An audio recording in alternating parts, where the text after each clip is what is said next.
사도행전 13장. 안티오키아 교회에는 예언자들과 교사들이 있었는데 그들은 바르나바, 니게르라고 하는 시메온, 기레네 사람 루키오스, 헤로데 영주의 어린 시절 친구 마나엔, 그리고 사울이었다. 그들이 주님께 예배를 드리며 단식하고 있을 때 성령께서 이르셨다. 내가 이를 맡기려고 바르나바와 사울을 불렀으니 나를 위하여 그 일을 하게 그 사람들을 따로 세워라. 그래서 그들은 단식하며 기도한 뒤 그 두 사람에게 안수하고 나서 떠나 보냈다. 성령께서 파견하신 바르나바와 사울은 셀레우키아로 내려간 다음 거기에서 배를 타고 키프로스로 건너갔다. 그리고 살라미스에 이르러 유다인들의 여러 회당에서 하느님의 말씀을 선포하였다. 그들은 요한을 조수로 데리고 있었다. 그들이 온 섬을 가로질러 파퍼스에 다다랐을 때 마술사 한 사람을 만났는데 유다인으로서 바르 예수라고 하는 거짓 예언자였다. 그는 슬기로운 사람인 세르기우스 바오로 총독의 수행원 가운데 하나였다. 총독은 바르나바와 사울을 불러 하느님의 말씀을 듣기를 원하였다. 그러나 그리스 말로 마술사를 뜻하는 그 엘리마스는 총독이 믿지 못하게 막으려고 그들을 반대하고 나섰다. 그때 바오로라고도 하는 사울이 성령으로 가득 차 그를 유심히 보며 말하였다. 온갖 사기와 온갖 기만으로 충만한 자, 악마의 자식, 모든 정의의 원수, 당신은 언제까지 주님의 바른 길을 왜곡시킬 셈이요. 이제 보시오. 주님의 손이 당신 위에 놓여 있어. 당신은 눈이 멀어 한동안 해를 보지 못할 것이요. 그러자 즉시 짙은 어둠이 그를 덮쳐 그는 사방을 더듬으며 자기 손을 잡아 이끌어줄 사람을 찾았다. 그때 그 광경을 본 총독은 주님의 가르침에 깊은 감동을 받아 믿게 되었다. 바오로 일행은 파포스에서 배를 타고 팜필리아의 페르게로 가고 요한은 그들과 헤어져 예루살렘으로 돌아갔다. 그들은 페르게에서 더 나아가 피시디아의 안티오키아에 이르러 안식일에 회당에 들어가 앉았다. 율법과 예언서 봉독이 끝나자 회당장들이 그들에게 사람을 보내어 형제들이여 백성을 격려할 말씀이 있으면 해 주십시오 하고 말하였다. 그러자 바오로가 일어나 조용히 하라고 손짓한 다음 이렇게 말하였다. 이스라엘인 여러분, 그리고 하느님을 경외하는 여러분, 내 말을 들어 보십시오. 이 이스라엘 백성의 하느님께서는 우리 조상들을 선택하시고 이집트 땅에서 나그네 살이할 때에 그들을 큰 백성으로 키워주셨으며 권능의 팔로 그들을 거기에서 데리고 나오셨습니다. 그리고 약 40년 동안 광야에서 그들의 소행을 참아주시고 가나안 땅에서 7 민족을 멸하시어 그 땅을 그들의 상속재산으로 주셨는데 그때까지 약 450년이 걸렸습니다. 그 뒤에 사무엘 예언자 때까지 방관들을 세워주시고 그 다음에 그들이 임금을 요구하자 하느님께서는 베냐민 지파 사람으로서 기스의 아들인 사울을 그들에게 40년 동안 임금으로 세워주셨습니다. 그러고 나서 그를 물리치시고 그들에게 다윗을 임금으로 세우셨습니다. 그에 대해서는 내가 이사야의 아들 다윗을 찾아냈으니 그는 내 마음에 드는 사람으로 나의 뜻을 모두 실천할 것이다 하고 증언해 주셨습니다. 이 다윗의 후손 가운데에서 하느님께서는 약속하신 대로 예수님을 구원자로 이스라엘에 보내셨습니다.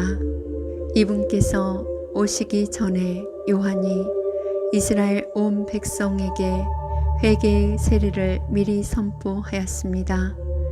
요한은 사명을 다 마칠 무렵 이렇게 말하였습니다. 너희는 내가 누구라고 생각하느냐? 나는 그분이 아니다. 그분께서는 내 뒤에 오시는데 나는 그분의 신발끈을 풀어드리기에도 합당하지 않다. 형제 여러분, 아브라함의 후손 여러분, 그리고 하느님을 경외하는 여러분, 이 구원의 말씀이 바로 우리에게 파견되셨습니다. 그런데 예루살렘 주민들과 그들의 지도자들은 그분을 알아보지 못하고 단죄하여 안식일마다 봉독되는 예언자들의 말씀이 이루어지게 하였습니다. 그들은 사형에 처할 아무런 제목도 찾아내지 못하였지만 그분을 죽이라고 빌라도에게 요구하였습니다.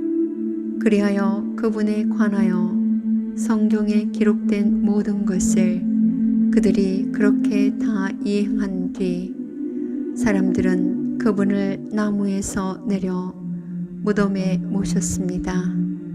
그러나 하느님께서는 그분을 죽은 이들 가운데서 다시 일으키셨습니다. 그 뒤에 그분께서는 당신과 함께 갈릴레아에서 예루살렘으로 올라간 이들에게 여러 날 동안 나타나셨습니다. 이 사람들이 이제 백성 앞에서 그분의 증인이 된 것입니다. 그래서 우리는 여러분에게 이 기쁜 소식을 전합니다. 우리 선조들에게 하신 약속을 하느님께서는 예수님을 다시 살리시어 그들의 후손인 우리에게 실현시켜 주셨습니다. 이는 시편 제2편에 기록된 그대로입니다. 너는 내 아들, 내가 오늘 너를 낳았노라. 또 하느님께서는 그분을 죽은 이들 가운데서 살리시어 다시는 죽음의 나라로 돌아가지 않게 하신 것을 이렇게 미리 말씀하셨습니다. 나는 다윗에게 약속한 거룩하고 확실한 것들을 너희에게 주겠다. 그래서 다른 시편에서는 당신께서는 당신의 거룩한 이가 죽음의 나라를 아니 보게 하실 것입니다 하였습니다. 다윗은 일생 동안 하느님의 뜻을 받들어 섬기고 나서 잠든 다음 조상들 곁에 묻혀 죽음의 나라를 보았습니다. 그러나 하느님께서 다시 일으키신 그분께서는 죽음의 나라를 보지 않으셨습니다. 그러므로 형제 여러분, 여러분은 이것을 알아야 합니다. 바로 그분을 통하여 여러분에게 죄의 용서가 선포됩니다. 모세의 율법으로는 여러분이 죄를 벗어나 의롭게 될 수 없었지만 믿는 사람은 누구나 그분 안에서 모든 죄를 벗어나 의롭게 됩니다. 그러니 예언서들이 말하는 것이 여러분에게 미치지 않도록 조심하십시오. 보아라, 너희 비웃는 자들아, 놀라다 망해버려라. 내가 너희 시대에 한 가지 일을 하리라. 누가 너희에게 일러줘도 너희가 도무지 믿지 못할 그런 일이다. 그들이 회당에서 나올 때 사람들은 다음 안식일에도 이러한 말씀을 해달라고 청하였다. 회중이 흩어진 뒤에 많은 유다인과 유다교로 개종하여 하느님을 섬기는 이들이 따라오자 바오로와 바르나바는 그들에게 이야기하며 하느님의 은총에 계속 충실하라고 권하였다. 그 다음 안식일에는 주님의 말씀을 들으려고 도시 사람들이 거의 다 모여들었다. 그 군중을 보고 유다인들은 시기심으로 가득 차 모독하는 말을 하며 바오로의 말을 반박하였다. 그러나 바오로와 바르나바는 담대히 말하였다. 우리는 하느님의 말씀을 먼저 여러분에게 전해야만 했습니다. 그러나 여러분이 그것을 배척하고 영원한 생명을 받기에 스스로 합당하지 못하다고 판단하니 이제 우리는 다른 민족들에게 돌아섭니다. 사실 주님께서 우리에게 이렇게 명령하셨습니다. 땅 끝까지 구원을 가져다 주도록 내가 너를 다른 민족들의 빛으로 세웠다. 다른 민족 사람들은 이 말을 듣고 기뻐하며 주님의 말씀을 찬양하였다. 그리고 영원한 생명을 얻도록 정해진 사람들은 모두 믿게 되었다. 그리하여 주님의 말씀이 그 지방에 두루 퍼졌다.